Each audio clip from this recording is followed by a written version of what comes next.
President Trump confirmed that the U.S. launched a strike in the southern Caribbean against a Venezuelan vessel that was allegedly carrying drugs. Venezuela's been very bad, both in terms of drugs and sending some of the worst criminals anywhere in the world into our country.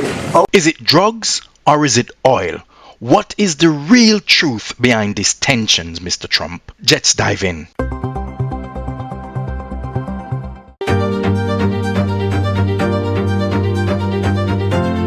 So President Trump launched a series of scathing attacks against Venezuela's vessels, or perhaps allegedly boats, that he claims that were transporting drugs, and they were ending up on the US soil and causing a lot of damage to the citizens of the US. And he also says that President Maduro should be removed because he believes he was behind all of this.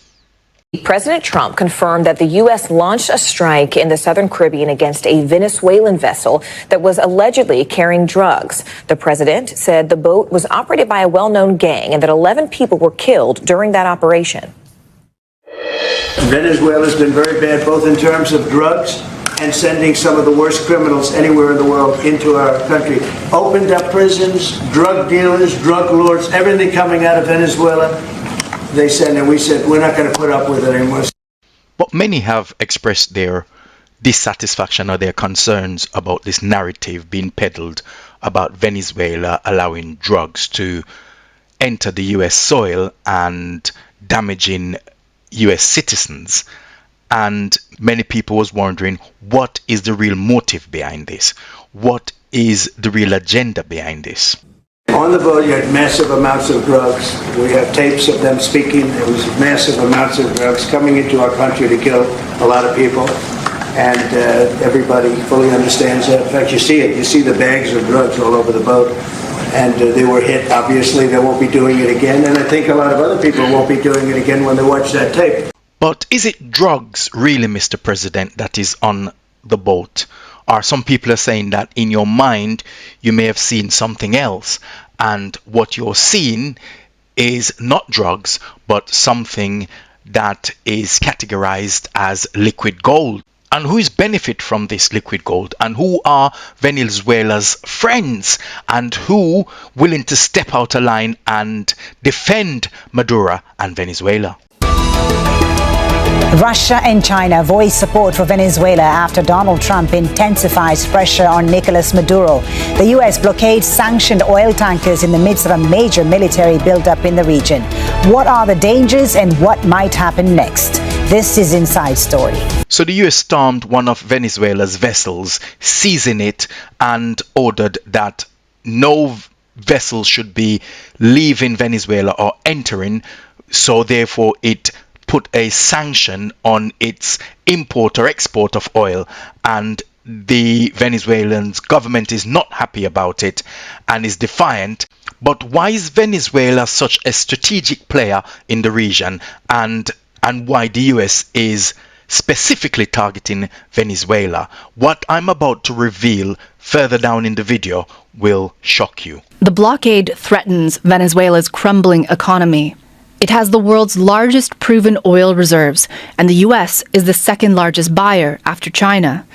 The U.S. buys 50% of the country's total exports, mostly crude, the government's main source of revenue.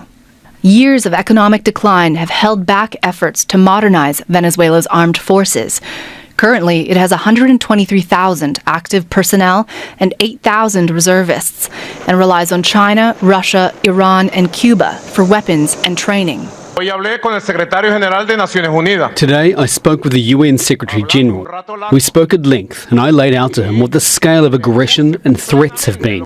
So Venezuela's oil belongs to them. The Venezuelan minerals and gold belong to them. And what we've never heard before, that the Venezuelan land belongs to them and that we must give them back immediately. Honestly, it's a warlike and colonial intention. So President Maduro has always been defiant about his stance, and he refuses to back down and appears ready to fight. And therefore the US decides to mass a big flotilla of military vessels and military hardware around the region, particularly to try and persuade Maduro to go, some would argue, or to put pressure on Maduro or to intimidate Maduro. But Maduro has some really strong backing and their voices have been heard. But before we get to Maduro, don't forget to like this video and subscribe to the channel. We're trying to grow this channel and there are plenty information that will be coming your way, but you have to subscribe in order to receive them. Washington has deployed its largest presence of U.S. forces in the Caribbean in decades. More than 15,000 American soldiers, fighter jets, a Navy destroyer with guided missiles, and the world's largest aircraft carrier. Since September, it's bombed dozens of vessels in the Caribbean and Pacific, killing about 100 people it accuses of smuggling drugs. Both China and Russia have voiced support for Venezuela. China opposes all acts of unilateral bullying and supports countries in defending their sovereignty and national dignity. Venezuela has the right to independently develop mutually beneficial cooperation with other countries. We see tensions escalating in the region. We see it as potentially very dangerous. Venezuela is our ally and partner. We call on all parties in the region to show restraint in order to avoid any unpredictable developments. Venezuela continues to remain defiant, and oil and chemical vessels enters Venezuela's waters, and Maduro is trying to say to the Americans that we are not afraid of you. But what is the real reason behind this?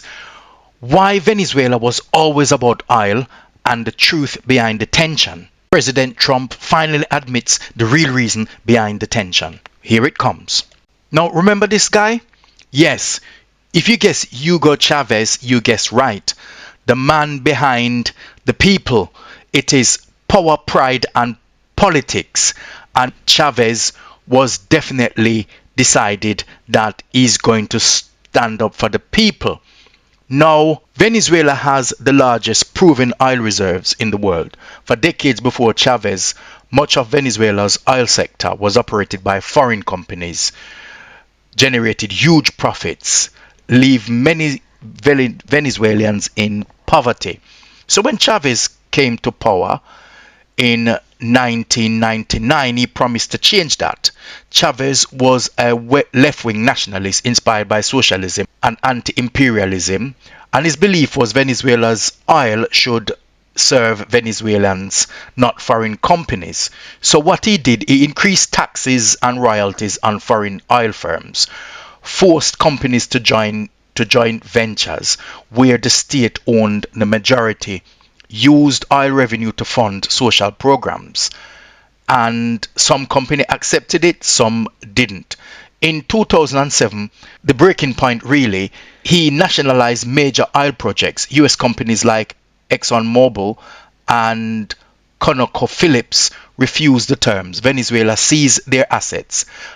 Those companies left and later won international arbitration cases, but Venezuelans often refused to fully pay them. And this is where the relationship collapsed between the US and Venezuela. Now, what I'm about to reveal will shock you because this is what Trump actually admits.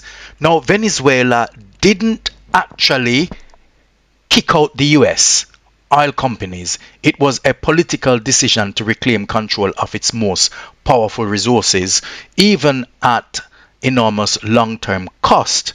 And where power comes in is that Chavez believed that oil was leverage against the US, leverage in Latin America, and leverage at home. The pride is for Chavez to prove a historical sort of legacy that Venezuela had a long-term memory of foreign dominance. Oil symbolized national dignity, and to let US company to dominate that, he wasn't going to stand for that. Politics is where everything hardened. Chavez positioned himself as an anti-US. Oil become a political weapon. Washington responded with pressure and sanction. And today what we have is that same standoff between Nicolas Maduro and Donald Trump. And Donald Trump finally admits that he wants all of this back. Some would argue it appears that it's not about drugs, it is about oil. Oil rights, whatever we had, they took it away because we had a president that maybe wasn't watching, but they're not going to do that. We want it back. They took our oil rights. We had a lot of oil there. As you know, they threw our companies out, and we want it back. The blockade, not going to let anybody going through that shouldn't be going through. You remember they took all of our energy rights. They took all of our oil from not that long ago, and we want it back. And there you have it. It's oil, isn't it? No drugs, it's oil. Didn't Trump just admit oil and he wants it back? As if the oil was theirs in the beginning. So it is now time for you to sound off in the comment section below. Do not leave without voicing your concerns and enter into a debate. Do you agree that it was always about oil? Or do you think that it was an injustice done to the United States a few years ago, and Donald Trump, all he is doing is reclaiming back what was once theirs, or the companies that run by the US, and that's all he is off? And if that's the case, then why didn't he say that in the first place? What is this drug narrative? Let us know in the comment section below. We'd like to thank you for your time viewing this, and we shall see you on the other topic.